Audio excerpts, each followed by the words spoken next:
حضرت عمر فاروق رضی اللہ تعالیٰ عنہ سے بڑا تو اصول پسند کوئی نہیں نہ ہوگا.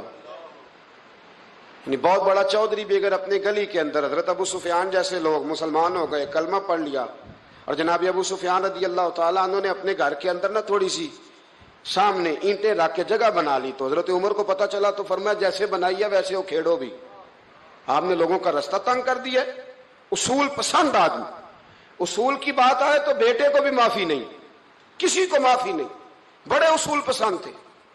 ایک دن لوگوں نے کہا عمر تو بڑا اصول پسند ہے, پر یہ مسجد نبی کی گلی میں جو نبی پاک کے چچا حضرت عباس کا پرنالہ لگا ہوا ہے اور وہ سب لوگوں کے کپڑے کیچڑ سے بھر دیتا ہے, وہ پرنالہ نہیں نظر آتا, گلی میں لگا ہے.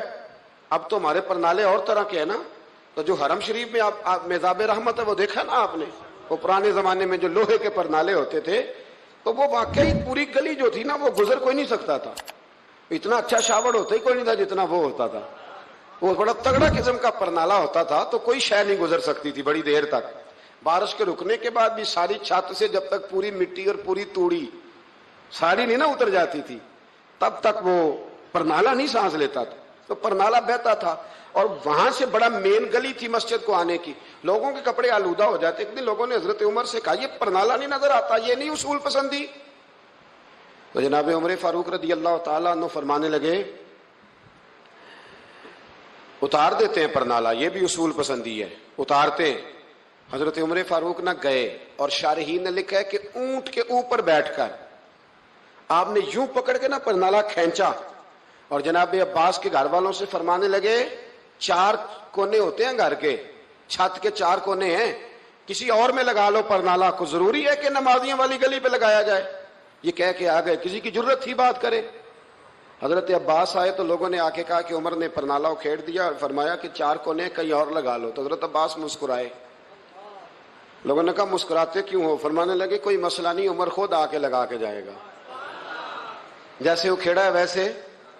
لوگوں نے کہا وہ عمر ہے, عمر کو بدلنا اور اس کی بات کو بدلنا, اور اتنی جرت کہ وہ لگا کے جائے, جس بندے کو دیکھ کے شیطان گلی کا رستہ بدل جاتا ہے, آپ اس کی بات کر رہے ہیں. فرمایا میں نے کہہ دیا نا عمر لگائے گا, تو انشاءاللہ عمر لگائے گا.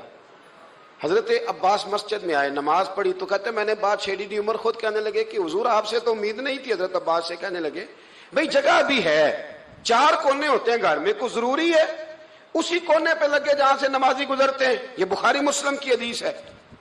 حضرت عباس کہنے لگے عمر 4 کونے ہیں, میرے پاس جگہ بھی ہے پرنالے کی, میں نے بھی کئی دفعہ سوچا تھا وہ کھیڑ دوں, اور میں بھی اسی گلی سے گزرتا ہوں, میرے کپڑوں میں بھی کیچڑ بڑی دفعہ پڑا ہے, پر مجبوری یہ ہے وہ کھیڑ اس لیے نہیں سکتا کہ یہ پرنالہ میرے نبی کریم نے اپنے دستے مبارک سے لگایا تھا. فرمایا میں مکان بنا رہا تھا, چھت بنا رہا تھا, تو حضور اچانک آ گئے, اور کئی لوگ گواہ ہیں اس کے. رسول کریم تشریف لائے, اور نبی پاک علیہ السلام نے فرمایا لاؤ چچا تھوڑا میں بھی کرتا ہوں, اور پھر میرے نبی کریم صلی اللہ تعالی علیہ وسلم نے اپنے دستے مبارک سے یہ پرنالہ لگایا تھا. کئی دفعہ سوچا وہ کھیڑ دوں, پھر سوچتا ہوں حضور نے لگایا تھا. لیکن چلو اب تو علت پائی گئی, اب تو سمجھ آ گئی, اصول بن گیا, اب تو اصول بن گیا نا, تو ٹھیک ہے آپ اب اس طرح کریں, وہ کھیڑ دیا تو ٹھیک ہے. جناب کہنے لگے پہلے کیوں نہیں بتایا؟ بھئی وہ نمازیوں پہ چیٹے پڑتے ہیں, گلی کا رستہ ہے. فرمایا رس پڑتے ہیں تو پڑھتے رہے, آپ نے بتایا کیوں نہیں؟ حضرت جناب عباس کہنے لگے کہ آپ کا کیا خیال ہے کہ میں یہ کروں گا کہ لوگوں پہ چھینٹے پڑے اور مجھے پرواہ نہ ہو؟ حضور نے لگایا تھا. حضرت عمر فاروق نے نا جناب عباس کا بازو تھاما, تن تندور تے ہڈاں دا بالن, بازو تھاما, اور تھام کے نا اسی جگہ لے گئے جہاں پرنالہ کھیڑا تھا. پہلے تو اونٹ پہ چڑھ کے لگایا تھا نا, تو اب کہنے لگے حضرت عباس سے کہ آپ نا میرے کندھوں پہ چڑھ جائیں, میرے کندھوں پہ تن تندور تے ہڈاں دا بالن, اسی ہاواں نال تپایا, کپ کپ مکیاں پیڑے کیتے, اتوں عشق پلے تھن لایا, تن دا سالن تے من دی ہانڈی, لون صبر دا پایا, غلام فریدہ وے میں ساری تیری, تینوں اجے یقین نہیں آیا؟ فرمایا خود لگائیے. حضرت عباس رضی اللہ تعالیٰ عنہ وہ پرنالہ لگا کے اترے, تو حضرت عباس بھی رو رہے تھے اور جناب عمر بھی رو رہے تھے, آنکھوں میں آنسو تھے. فرمایا ہم یہ نہیں دیکھیں گے کہ علت کیا ہے, وجہ کیا ہے, ہم تو یہ دیکھیں گے کہ رسول اللہ کی نسبت کیا ہے. نبی کریم علیہ الصلوۃ والسلام کے دست مبارک لگ گئے, ساری وجوہات ختم ہو گئی. اب جس کے کپڑوں میں پانی پڑتا ہے پڑے, جس کو تکلیف ہوتی ہے ہو, لیکن چونکہ یہ رسول پاک صلی اللہ علیہ وسلم نے دست مبارک سے لگایا ہے, تو مزاج یہ ہے کہ جہاں بات آئے گی ذات رسالت کی, وہاں باقی کے قانون چھوڑ دیے جائیں گے, وہاں باقی کے معاملات چھوڑے جائیں گے, وہاں تکلف سے نکلا جائے. اور یہ محبت نا بڑی جلدی شروع کر لینی چاہیے. توجہ ہے میری بات پر؟ محبت کا جملہ بڑا بدنام ہو گیا ہے. لوگوں نے ہوس کے رشتے کا نام محبت رکھ دیا ہے. میں نے کہہ دیا جو کہنا تھا. اب تو محبت کا فکرہ جو ہے وہ ایسی جگہ فٹ کیا جاتا ہے جہاں سے نا فٹ کرتے ہوئے سمجھ نہیں آتی کہ یہ کیا کہہ رہا ہے. محبت بڑے پاکیزہ جذبے کا نام ہے. محبت ایک بڑی ستھری چیز کا نام ہے. اور محبت کے قابل صرف ہے ہی وہ حبیب جو مدینے کے چاند ہے. باقی یہ کیا بات ہوئی کہ ادھر بھی محبت کر لو ادھر بھی محبت کر لو, اپنا معیار زمانے سے جدا رکھتے ہیں. اور بھائی ہم تو محبوب بھی محبوب خدا رکھتے ہیں. پیار کریں تو اس سے کریں جو بے عیب ہے, جو لا ریب ہیں, ان سے محبت کریں. میرے نبی کریم علیہ السلام سے نا بڑے شروع میں بڑے آگاہ ایک صحابی تھے, حضرت برا بن مالک نام تھا. چھوٹی سی عمر تھی, حضور گلی سے گزرتے نا کبھی تو جذبہ تھا بڑا. چھوٹی عمر, بعد نے لکھا صرف 14 سال کے تھے, بعد نے لکھا نہیں 14 تو زیادہ ہیں, 12 سال عمر تھی. عشق لگا سی کھیڈا کھیڈ دی نو, 12-14 سال عمر. اصل میں نا بچوں کی ڈائریکشن ٹھیک نہیں.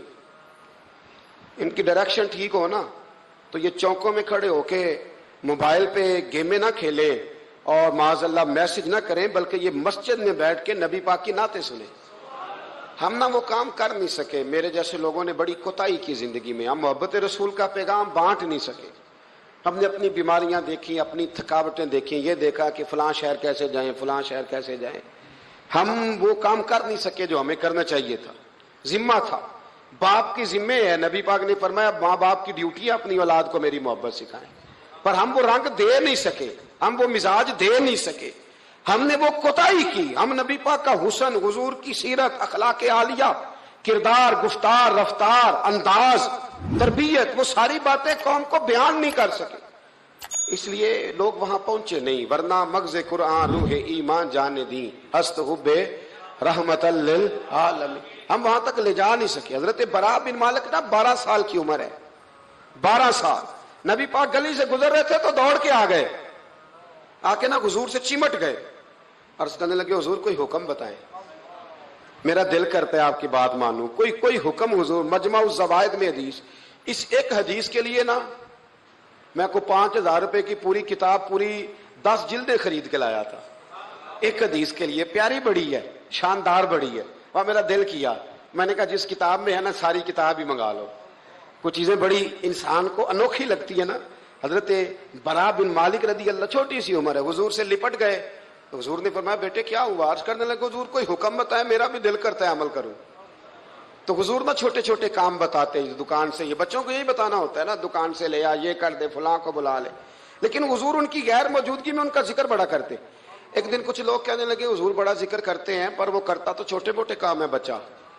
تو نبی پاک نے ایک دن ارادہ کیا کہ ان کو تجربہ نہ کرائیں کہ وہ پیار کتنا کرتا ہے. رسول کریم فرمانے لگے میں جو کہوں گا کرو گے؟ حضور کروں گا. فرمایا جاؤ اپنے باپ کی گردن کاٹ کے لاؤ. کس کی جی؟ بات تو محبت کی ہو رہی ہے. کڑوی سی بات نہ کر لوں, کڑوی سی رہنے دیتے ہیں. آپ کا پروگرام نہیں تو چھوڑ دیتے ہیں, آگے بڑھ جاتے. ذرا کڑوی سی ہے, کر لوں جی, بولیے. یعنی باپ کی, ہم محبت رسول میں صرف داڑھی کی بات کرتے ہیں, کسی کی گردن کی نہیں. صرف ہم کہتے ہیں حضور سے محبت ہے. تو میں نے کہا تھا نا کڑوی ہے, آپ نے مجھے گھورنا شروع کر دیا اور خاصا تیز گھور رہے ہیں آپ. اور خدا کے بندو یہ رسول اللہ کی سنت ہے. کسی کو نہ اچھی لگے, کسی کوئی تعریف نہ کرے, پر میرے رسول کو تو اچھی لگتی ہے کہ نہیں. نبی, ایک بندہ مجھے کہتا ہے داڑھی کے نام پہ لوگ تانے بڑے دیتے ہیں, داڑھی رکھی ہے تو یہ کرتا ہے. تو میں نے کہا یہ نبی پاک کے نام کا تانا ہے, اسے خوش ہو کے قبول کر, اس کا بڑا مزہ ہے. اس کو یوں سینہ کھول کے کہہ دے تانا, دے تانا. تو کبھی کبھی نا ایسا ہوتا تھا، میں پڑھتا تھا تو کبھی گزرتے تو کہتے وہ جا رہے ہیں داتا صاحب والے، وہ جا رہے ہیں غوث پاک والے. تو میں نے کہا الحمدللہ، یہ اس طرح ہمیں روز چھیڑا کرو، اس طرح روز چھیڑا کرو، ہمیں خوشی ہوتی ہے. اور یہاں بھی کہنا اور قیامت میں جا کے بھی یہی کہنا کہ یہ داتا صاحب والے ہیں، وہاں بھی کہنا کہ یہ غوث پاک والے ہیں. یہ چھیڑو ہمیں، ہم یہ چھیڑتے ہو تو ہمیں مزہ آتا ہے. یہ کہا کرو، ہمیں روز کہا کرو. اللہ تعالی ہمیں عقیدے پر استقامت نصیب فرمائے. آگے بڑھتا ہوں، بات مکمل کرتا ہوں. حضرت برا بن مالک رضی اللہ تعالی عنہ نا، حضور نے فرمایا جب اپنے ابا کا سر کاٹ کے لا تو وہ دوڑے.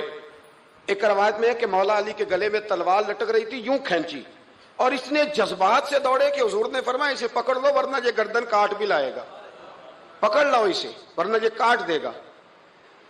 اللہ کی قدرت کے تھوڑا وقت گزرا تو وہ بیمار ہو گئے. دن میں 2 مرتبہ میرے نبی پاک تیمارداری کرنے جاتے. ایک شام رسول کریم تشریف لے گئے تو حضور سرانے بیٹھے، ماتھے پہ ہاتھ رکھا تو کریم محبوب ان کے باپ کی طرف کان میں کچھ کہا ان کے والد سے، حضور رونے لگے. اور پھر حضور نے دوبارہ ماتھا چوما، پیار کیا اور چلے گئے. حضرت برا بن مالک چھوٹی عمر تھی، کچھ نے لکھا طلحہ بن برا نام تھا ان کا. تو حضرت طلحہ بن برا نا اپنے ابا کو قریب بلایا اور چارپائی میں بٹھایا. کہنے لگے ابا جی حضور کیا فرما گئے؟ کہا بیٹا تیرے والی بات نہیں. کہا نہیں بتائیے. کہا نبی کریم علیہ السلام نے فرمایا کہ شام کو نا میرے طلحہ کا انتقال ہو جائے گا، اور جب اس کی روح پرواز کر جائے تو مجھے خبر کرنا، میں آ کے جنازہ پڑھاؤں. ٹھنڈ بڑی تھی مدینے میں، ٹھنڈ بڑی تھی. حضرت طلحہ نے نا اپنے باپ کا ہاتھ پکڑا اور اپنے سینے پہ رکھا. کہنے لگے ابا حضور تو جو فرما گئے پر میری وصیت یاد رکھنا.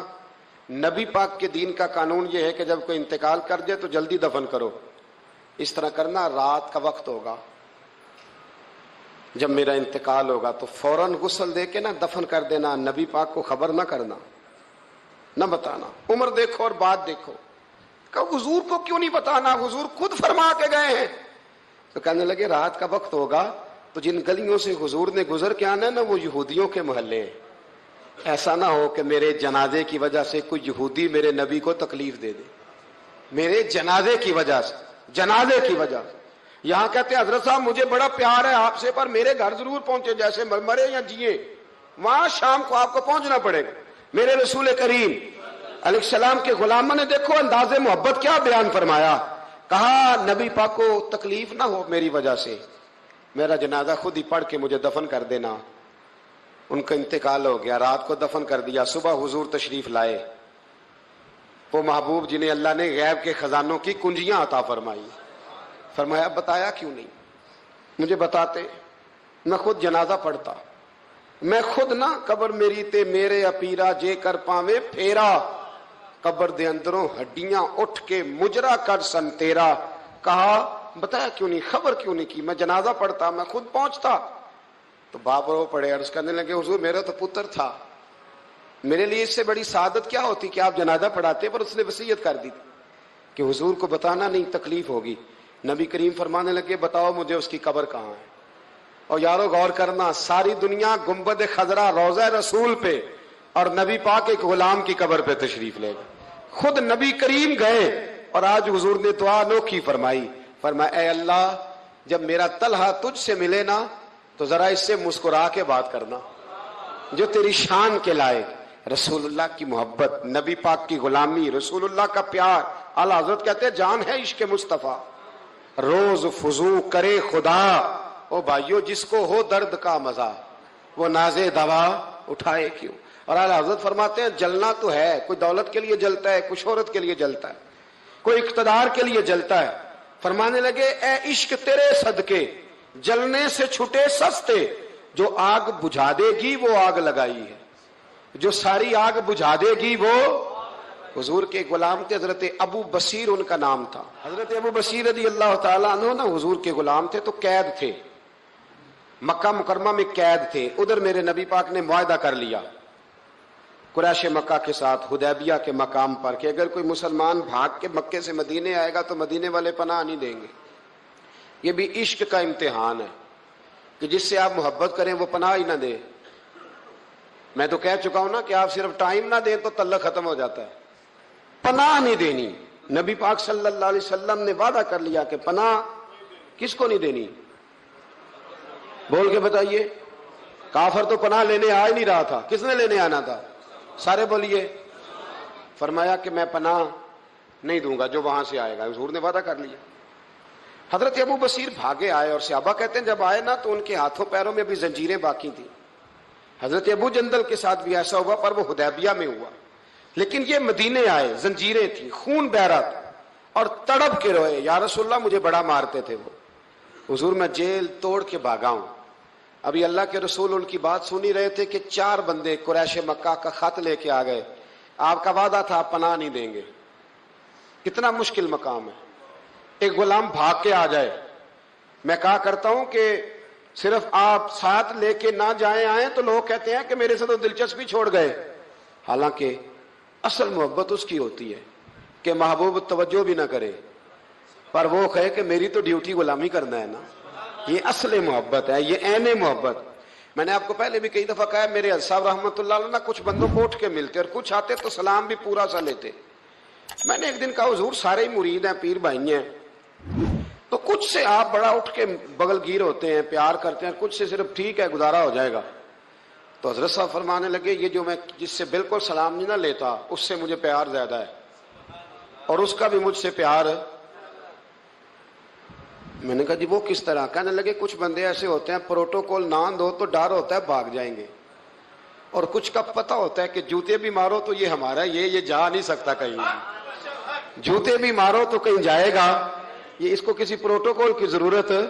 جس نے پروٹوکول مانگا اس نے تو گویا کہا کہ میں آپ عزت کریں گے تو آؤں گا, نہیں کریں گے تو نہیں آؤں گا. تو یہ آدھے ہاتھ سے سلام لیتے ہیں, کبھی بھی نہیں بٹھایا ساتھ, چل ٹھیک ہے بھاگ جا اپنا کام کر, لیکن ہے میرا, کہیں جا سکتا, اس نے ادھر ہی رہنا ہے. اس لیے کچھ لوگوں کو پروٹوکول کی کوئی ضرورت نہیں ہوتی. کچھ کہتے ہیں میں گیا ہوں تو ملے ہی نہیں, میں پیار ہی نہیں کیا. تو بھئی یہ ابھی آپ کچے ہیں, آپ کو پکا ہونا چاہیے, ابھی پختگی کی ضرورت ہے. سمجھے جو بات عرض کرنے لگا. حضرت ابو بصیر وہاں کھڑے ہیں, نبی کریم علیہ الصلوۃ والسلام کے پاس وہ خط لے کے. کتنا مشکل مرحلہ تھا. ایک بندہ بھاگ کے آیا ہے, زنجیریں ہیں, خون ہے, سفر ہے, رو رہا ہے, تڑپ رہا. حضور مجھے نہ بھیجیے گا, یہ مجھے مارتے ہیں. میرے رسول کریم کو جب خط ملا تو حضور فرمانے لگے ابو بصیر تو جانتا ہے کہ میں اپنے وعدوں کا پکا ہوں, تجھے پتہ ہے اب چونکہ میں نے معاہدہ کیا ہے کہ میں نہیں پناہ دوں گا وہاں سے بھاگ کے آنے والوں کو تو نہیں دوں گا, لہذا تم واپس جاؤ. حضرت ابو بصیر نے آنکھیں کھول کے دائیں بائیں دیکھا تو صحابہ کی گردنیں جھک گئی. نبی کریم علیہ السلام کی آنکھوں میں بھی آنسو چمکے کہ اے اللہ کتنا مشکل مرحلہ آتا ہے میدان محبت میں. فرمایا واپس جانا پڑے گا. حضرت ابو بصیر واپس نکل رہے ہیں تو رو رہے ہیں. جب بالکل مسجد سے نکلنے لگے تو عرض کرنے لگے یا رسول اللہ آپ کا ذمہ کہاں تک ہے, یہ پناہ نہ دینے کی بات کہاں تک ہے؟ تو حضور نے فرمایا مدینے کی سرحد تک. مدینے کی, اس سے باہر تو عام اجازت ہے جس کا جہاں دل کرے. حضور نے بس کہہ دیا مدینے کی سرحد تک میرا ذمہ, میں پناہ نہیں دوں گا کسی. کہا حضور پہ ٹھیک ہے. روتے تڑپتے. مولا علی راوی ہیں, وہ کہتے ہیں کہ میں نے اس دن جتنا اپنے وجود پہ صبر کیا شاید پہلے کبھی کیا ہو. میرے اندر سے جذبہ جہاد کے شعلے اٹھتے تھے. حضور حکم کرے یہ 2-3 ہزار بندہ تو میں اونٹ کے پیچھے باندھ کے لا کے مصطفیٰ کی خدمت میں پیش کر دوں. حضور حکم تو کرے, لیکن بس حضور کا حکم تھا کہ بس جانا ہے. تو حضرت ابو بصیر چلے گئے. مدینے کی سرحد ختم ہوئی نا, ذرا آگے بڑھے. وہ 4 بندے تھے, ان کے پاس تلواریں بھی تھی, نیزے بھی تھے, تیر بھی تھے, خود بھی تھے, سارا کچھ انہوں نے تھا. اور حضرت ابو بصیر نہتے تھے. جب آگے تھوڑا سا بڑھے نا تو آپ نے نا ایک کی تلوار چھین لی, اور چھین کے ایک کی گردن پر تلوار ماری تو باقی 3 ویسے ہی بھاگ گئے. ایک روایت میں ہے کہ 2 کو ڈھیر کر دیا, 2 نکل گئے, بھاگ گئے. اب مدینے حضور پناہ نہیں دیں گے, مکے جا نہیں سکتے. ایک مقام ایس تھا, امام بہقی نے اس کو لکھا ہے, مقام ایس تھا. وہاں کھجوروں کے باغ تھے, ٹھنڈے پانی کے چشمے تھے. حضرت ابو بصیر نے وہاں ڈیرا لگا لیا, اور وہ راہ وہ تھی جو رستہ مدینے کو جاتا تھا, جو رسول اللہ کے مدینہ منورہ کو جاتا تھا. اس راہ میں حضرت ابو بصیر بیٹھ گئے. اب جو مکے سے بھاگتا نہ ظلم و ستم تھے وہ حضرت ابو بصیر کے پاس آ کے ڈیرا لگا لے. آہستہ آہستہ بندے 70 ہو گئے, پھر تعداد آگے بڑھی تو بندے 300 ہو گئے. اب یہ مکے والے یہ کرتے تھے کہ مدینے والوں کو قافلہ مکے کے پاس سے گزرتا تو ان کا سامان رکھ لیتے، پریشان کرتے۔ اب انہوں نے پتا کیا کیا، کو مکے کا قافلہ مدینے کے پاس سے گزرتا تو یہ اس کا سامان رکھ لیتے، اس کو کہتے تنگ کرتے ہو۔ اب چونکہ حضور کا ذمہ تو مدینے تھا، سالوں بیت گئے۔ جو بندہ مدینے جاتا نا، حضرت ابو بصیر اس کو کہتے ایک دفعہ میرے رسول کو بتا دینا کہ میں راستے میں بیٹھا ہوں۔ تو ان کے ساتھی کہتے، حضرت ابو جندل بھی آ گئے تھے، ان کے ساتھی کہتے کہ یار سارے زمانے کو پتا ہے تو بیٹھا ہے، پھر پیغام کیوں دیتا ہے؟ فرمایا بس میرا شوق ہے، صبا درے مصطفیٰ تے جا کے کمی درود و سلام نسیمہ جانب بطحا گزر کن ز احوالم محمد راہ خبر کن، میرا پیغام دے دینا نبی پاک کو، میرے ذرا کہنا کہ میں راہ میں بیٹھا ہوں، حضور کی بارگاہ میں عرض کر دینا۔ اور جب کوئی مدینے سے ہو کے نکلتا تو اس کو بلاتے اور پوچھتے کیا حال ہے میرے مصطفیٰ کے مدینے کا، کیا حال ہے رسول اللہ کے نواسوں کا، کیا آج کل طرز ہے ابو بکر صدیق کی، پوچھتے۔ کہتے ابو بکر تو قریب بیٹھتے ہوں گے نا نبی پاک، گویا فاروق اعظم تو قدموں میں رہتے ہوں گے، عثمان غنی تو بڑی نوکری کرتا ہوگا، طلحہ زبیر علی المرتضیٰ یہ تو بڑے قریب رہتے ہوں گے، چل یار جب واپس جائے نا تو میرا بھی سلام میرے رسول کو عرض کر دینا۔ راہوں میں پڑے زمانے گزر گئے، سالوں بیت گئے، اتنے تنگ آئے مکے والے کہ انہوں نے نبی پاک کو خط لکھا کہ یہ والی شیخ کام ختم کرتے، وہ 300 ہمیں بڑا ستاتے ہیں، آپ انہیں مدینے ہی بلا لیں، خود ختم کرتے ہیں۔ ادھر میرے رسول پاک نے جب خط پہنچا تو فٹافٹ فرمایا قلم لاؤ، کاغذ لاؤ۔ حضور نے خط لکھوایا، فرمایا ابو بصیر تمہیں مبارک ہو، آ جا مدینے، جگہ بن گئی ہے، اجازت ہے تم آنا چاہو تو آ جاؤ۔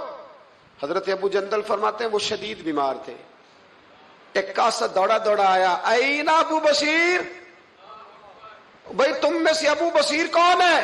ہم نے اشارہ دیا یہ ہے حضرت ابو بصیر۔ تو وہ قاصد آیا، جب اس نے خط دیا نا تو اتنے کمزور تھے کہ اٹھ کے بیٹھا نہیں جاتا تھا، وہ خط پڑھا تو ان کی آنکھوں میں کھل کے آنسو آئے اور کہنے لگے ابو جندل ادھر آ، یہ خط تو پڑھ۔ کہتے میں نے خط پڑھا تو رو پڑے، کہنے لگے فزت برب الکعبہ، رب کعبہ کی قسم میں کامیاب ہو گیا، یہ دیکھ میرے نبی کا نا پیغام آ گیا ہے، دیکھ پیغام آیا ہے، حضور کا پیغام آیا کہ تو آ جا۔ یہ لفظ کہے، کلمہ پڑھا، روح پرواز کر گئی، کلمہ فزت برب اللہ، سجنا سا توڑ دی بھائی تے جان دیتی راہ تیرے، پرواز کر گئی روح۔ پھر میرے محبوب کے صحابہ نے وہاں مسجد بنائی جہاں انہیں دفن کیا، حضرت ابو جندل نے وہاں مسجد بنائی اور پھر میرے رسول ان کی قبر پہ تشریف لائے۔ حضور نے دعائیں فرمائی۔ صاحبو، جن لوگوں نے نبی پاک علیہ السلام سے محبت کی، انہوں نے ذات رسالت کے ساتھ، حضرت ام حبیبہ تھی نا، جب آپ نبی پاک کی ذات سے پیار کرتے ہیں تو پھر آپ کے لیے دین پہ عمل کرنا بھی آسان ہوتا ہے، پھر کوئی بات ماننی مشکل ہے۔ بھئی ہمارا تو بیٹا، ہم پیار کرتے ہیں تو بیٹا سارا کچھ منوا لیتا ہے، منواتا ہے کہ نہیں منواتا؟ بیٹی نہیں منوا لیتی، تو کیا جب حضور سے پیار کریں گے تو دین ہم سے سارا کچھ نہیں منوا لے گا؟ سارا کچھ منوا لیتا ہے۔ حضرت ام حبیبہ، صحیح سند کی روایت درج کر رہا ہوں، حضرت ام حبیبہ حضور کی زوجہ ہیں، جناب ابو سفیان رضی اللہ تعالیٰ عنہ کی صاحبزادی ہیں۔ مدینہ منورہ پیغام آیا کہ ابو سفیان وصال کر گئے، انتقال ہو گیا۔ بیٹی کے لیے خبر آئی کہ باپ فوت ہو گیا۔ 3 دن عدت گزری تو چوتھے دن ام المومنین حضرت ام حبیبہ اٹھی، غسل کیا، دھلے ہوئے کپڑے پہنے اور اپنے جسم کو خوشبو لگائی۔ عورتیں کہنے لگی، آپ کو پتہ ہے نا تانے ملتے ہیں کہ 3 دن ہوئے ابا فوت ہوا ہے، اور ام حبیبہ اٹھ کے فٹافٹ یہ کام کر لیا۔ تو آپ فرمانے لگی مجھے کوئی ضرورت نہیں، باپ کا غم میرے دل میں ہے، پر میرے نبی پاک نے فرمایا جو بی بی اللہ اور آخرت پر ایمان رکھتی ہے نا، وہ سوائے اپنے شوہر کے کسی کا سوگ 3 دن سے زیادہ نہ منائے۔ جو اللہ اور اس کے رسول پر اور آخرت پر ایمان رکھتی ہے وہ اپنے شوہر کے علاوہ کسی کا سوگ 3 دن سے زیادہ، مرد کے لیے بھی یہی حکم ہے کہ 3 دن سے زیادہ سوگ، چلو کوئی آ گیا فاتحہ پڑھنے تو فاتحہ پڑھ لے، لیکن 3 دن کے بعد کام کرے۔ حضرت ام حبیبہ کہنے لگی نہ میں نے کہیں جانا تھا، نہ میرے گھر میں مہمان آنے تھے، پر چونکہ میرے نبی کا حکم ہے لہذا یہ جو میں نے کیا ہے نا، یہ میں نے اپنے محبوب کی محبت میں کیا ہے۔ اب مجھ پر دین پہ عمل کرنا کوئی مشکل ہے نہیں، اب آسان ہو گیا۔ حضور سے پیار کریں، اس کا طریقہ یہ ہے کہ نبی کریم کی حدیثیں سیکھیں، سیرت کو پڑھیں، نبی رحمت علیہ السلام کے زندگی کے واقعات کو سنیں، کان لگائیں، کوئی اچھی نعت پڑھے تو اس پر توجہ کریں۔ علامہ اقبال کہا کرتے تھے اگر لوگوں کے دلوں میں حضور کی محبت پیدا کرنی ہے تو میلاد کی محفلیں زیادہ کرو اور بچوں کو نبی پاک کی سیرت زیادہ سناؤ، اور اگر چاہتے ہو تمہارے اپنے دل میں بہت زیادہ محبت پیدا ہو تو درود و سلام زیادہ پڑھو۔ یہ اصل ہے، اصل دین ہے، روح دین۔ اپنی زندگی میں اس محبت کے لیے زیادہ جگہ بنائیں۔ باقی جتنی محبتیں یہ تنگ کریں گی، قبر میں پریشان کریں گی، اور اگر نبی پاک کی محبت ہوئی تو اعلیٰ حضرت فرماتے ہیں لحد میں عشق رخ شاہ کا داغ لے، ہم نے اندھیری رات سنی تھی تو چراغ لے کے چلے، اندھیری رات سنی تھی تو چراغ لے کے چلے۔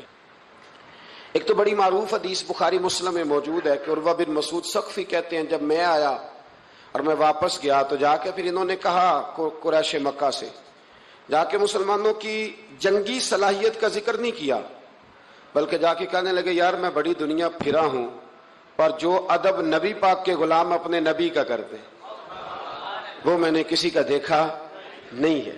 دوسری روایت بخاری مسلم میں حضرت انس بن مالک رضی اللہ تعالیٰ عنہ کی ہے۔ حضرت انس بن مالک رضی اللہ تعالیٰ عنہ ارشاد فرماتے ہیں کہ نبی پاک علیہ السلام کے جب ایام وصال قریب آئے نا تو حضور مسجد میں آنا جانا کم فرما دیا تھا، کئی دن حضور تشریف نہیں لاتے تھے، تبھی علالت کے باعث۔ یہ بھی اللہ تعالیٰ کی قدرت کاملہ ہے۔ فرماتے ایک دن نا پیر شریف کا دن تھا اور فجر کی جماعت تھی، اور جناب ابو بکر صدیق نماز پڑھا رہے تھے۔ اچانک نا حضور کا دل کیا غلاموں کو دیکھنے کو، تو حضور نے نا حضرت عائشہ صدیقہ کے مکان کے حجرے کا پردہ سرکا کے نا تو غلاموں کو دیکھا۔ اب تو ماشاءاللہ بہت سارے لوگوں نے مدینے کی زیارت کر لی ہے نا، تو آپ جانتے ہیں کہ یہاں کر کے ان کا مکان ہے، تو یہاں اگر سامنے امام کھڑا بھی ہو تو مقتدی دیکھ بھی لے پردہ سرکا ہے، تو یہ پہلے والے دیکھ لیں گے جو قریب ہیں، آخری والے تو نہیں نا دیکھ سکتے۔ میری طرف دیکھیں نا یار، ہاں نہ تو کرے نا، اب تو اتنی تو گرمی اللہ نے کی نہیں اس رمضان میں، اتنی تو گرمی کی نہیں، جتنا ٹھنڈ میں بھی سو جاتے ہو، سخت گرمی ہو پھر بھی سو ہی جاتے ہو۔ مہربانی کرو نا، تھوڑا جاگو، اللہ آپ کو جزائے خیر عطا فرمائے۔ میں جو بات کر رہا ہوں اس پہ غور کرو بھائی۔ یہاں سے پردہ سرکایا کسی نے، تو یہ 5 7 10 جو قریب کے نمازی ہیں وہ تو دیکھ لیں گے، تو وہ جو صف کے اینڈ پہ ہیں وہ کیسے دیکھیں گے؟